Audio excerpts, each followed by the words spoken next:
وہ مل ملا کے لانا ہے، جانے والے نے اور آنے والے نے، حکومت وقت سے اور اپوزیشن لیڈر نے۔ اسی طرح الیکشن کمیشن کا بھی یہ طے ہو گیا تھا، چیف الیکشن کمشنر بھی آپ نے طے کرنا، چیئرمین نیب کے حوالے سے بھی، اور آئین کی 18ویں ترمیم جس نے گلا گھونٹ دیا، یہ ساری ترامیم اس کے اندر آ گئی تھی۔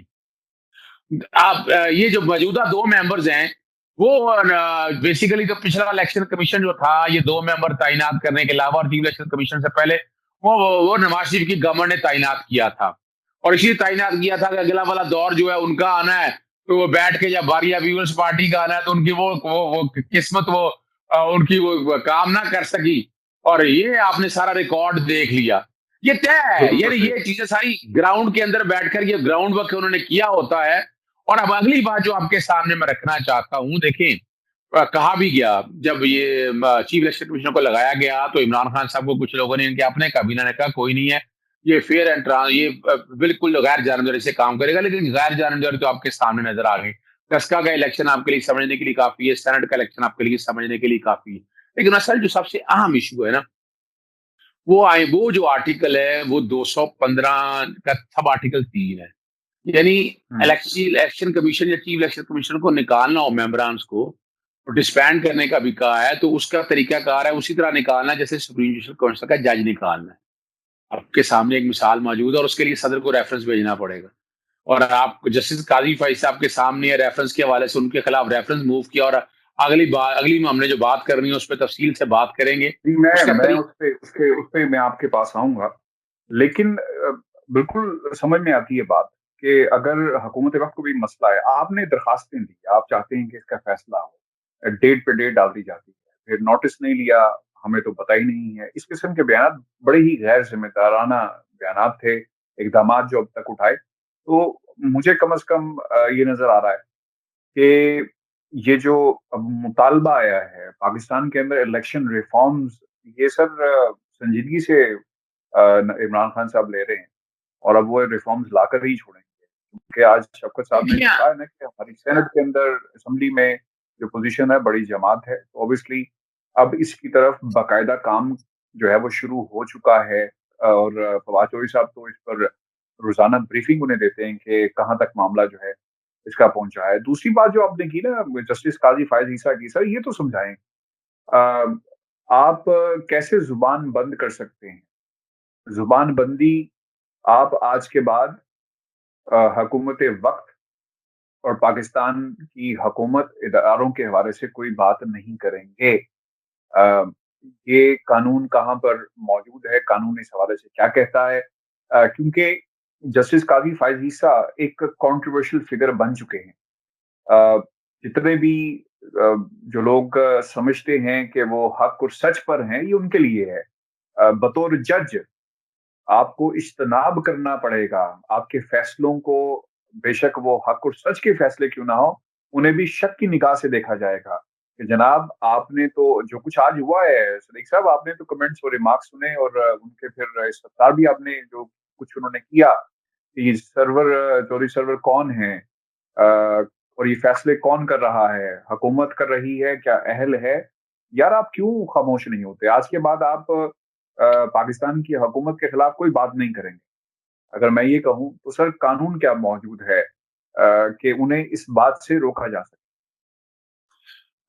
عرفان ہاشمی صاحب، تاریخی باتیں ہیں، justice speak through their judgement, یہ جسٹس قاضی فائز صاحب بھی کہتے تھے، یہ تو کہتے تھے کہ جوڈیشل ایکٹیویزم، اور اس پہ تو یہ یقین ہی نہیں رکھتے تھے، آپ کو تاریخی باتیں آپ یاد ہوں گی، جب مثال کے طور پر جسٹس ثاقب نثار صاحب جب جوڈیشل ایکٹیویزم کر رہے تھے تو اس وقت کی پھر آپ کو پتا ہے حدیبیہ کیس میں باقاعدہ یہ اس بینچ کا حصہ تھے جو باقاعدہ میڈیا کوریج پہ، حالانکہ یہ ابھی لائیو، یہ تو لائیو کی بات کر رہے ہیں نا کہ لائیو دکھائی جائے اسٹریمنگ، اور سارا ریویو کے اندر یہ بیٹھ کے فیصلہ کر رہے ہیں۔ ان کی بیگم صاحبہ نے جو الفاظ استعمال کیے گورنمنٹ کے بارے میں، ابھی بھی ان کے مائنڈ میں جو نظر آ رہا ہے نا وہ باعث نظر آ رہا ہے، اور جج کے مائنڈ میں باعث نہیں ہونا چاہیے، یہ بنیادی طور پر جو کوڈ آف کنڈکٹ ہے اس کی خلاف ورزی ہے۔ آپ کو یاد ہوگا وہ فنڈ والا کیس تھا، اس فنڈ کے کیس میں 5 رکنی بینچ تھا، 4 رکنی بینچ ہوئی ہے، انہوں نے ڈائسینٹ نوٹ دیا، تو ڈائسینٹ نوٹ کی ویلیو کوئی نہیں ہے، وہ تو بظاہر وادی نظر میں توہین عدالت کے ضمن میں آتا ہے کہ انہوں نے پورے بینچ کا فیصلہ ہی بدل دیا، اور یہ ان کو اختیار کہاں سے آ گیا؟ اس میں روکا گیا تھا اور کہا گیا تھا کہ آپ کیسز نہیں سنیں گے، اس حوالے سے اچھا میں آج کے آپ کی بات کاٹ رہا ہوں اپنے ویورز کے لیے. اس کو اس طرح مت لیا جائے کہ ہم کہہ رہے ہیں جج سپریم کورٹ کو کہ آج کے بعد آپ نہیں بولیں گے. معاملہ یہاں پر ان کے اس کیس کا ہے جو چل رہا ہے. اس بنیاد کے اوپر یہ ہم ریشنل آپ کے سامنے رکھ رہے ہیں کہ جب آپ کسی کیس کے اندر فریق ہوں اور آپ حکومت وقت کے حوالے سے فریق ہوں تو آپ بات نہیں کر سکتے. یہ اس کے اندر مورل گراؤنڈ ہیں. جی سر. دیکھیں یہی بات ہے، اور کوڈ آف کنڈکٹ کو بھی آپ سامنے رکھیے گا. میں ابھی آپ کے سامنے یہ 3 رکنی بینچ کا فیصلہ ہے. جسٹس منظور احمد ملک، جسٹس سعید منصور علی شاہ، جسٹس امین الدین صاحب کا فیصلہ ہے، 27 جنوری کو ہے. یہ بڑا زبردست فیصلہ ہے. یہ جو باتیں ہو رہی ہیں نا، انہوں نے تیسرے پیج پہ چوتھے پیرے میں لکھا at this junction it might be opportune to shed some light on the distinction between judicial review, judicial activism and judicial overreach. یہ جو کچھ کر رہی ہیں یہ جوڈیشل اوور ریچ ہے، اور یہ منع کیا ہے. یہ سپریم کورٹ کا فیصلہ، یہ 2 رکنی بینچ تھا، ان پہ پابندی تھی اس بات کی. اسی میں آگے اگلے پیرے میں جا کر بات کرتے ہیں both judicial activism and judicial self-restraint operate within the bounds of judicial legitimacy.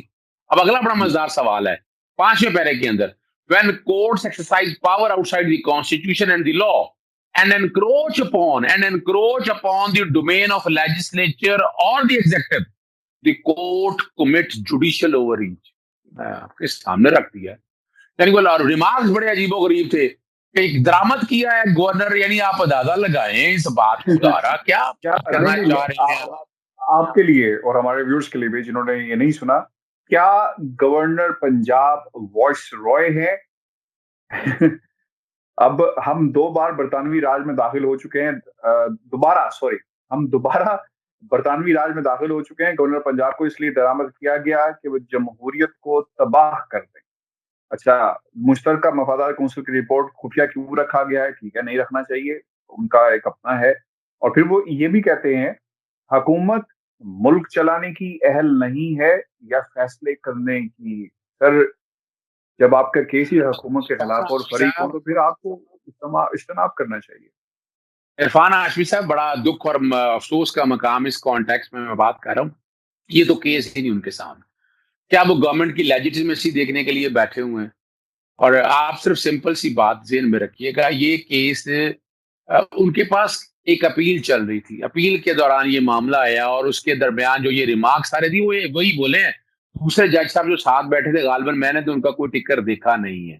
میں نے کوئی ٹکر ایسا نہیں دیکھا. اور بڑی زبردست بات کہتے ہیں آرڈیننس پہ انہوں نے کوئی ریمارکس دیے. آئین کا آرٹیکل 89 ہے، آپ وائلیٹ کر رہے ہیں کانسٹیٹیوشن. وہ گورنر کو آرڈیننس پاس کرنے کا اختیار دیتا ہے، یعنی آپ روک تو نہیں سکتے. اب یہ گورنر یا وائس رائے کے حوالے سے یہ الفاظ ہیں، بھائی آرڈیننس کیا پاس نہیں ہوتے رہے تاریخ میں اندر؟ آپ آئین کا آرٹیکل 89 انلیگل ڈکلیئر کر دیں، آپ کر دیں.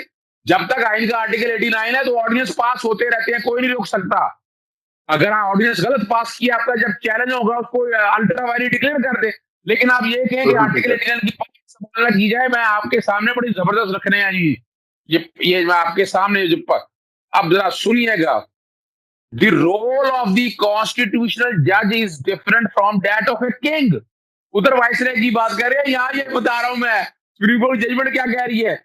Who is free to exert power and pass order of his choice over his subject.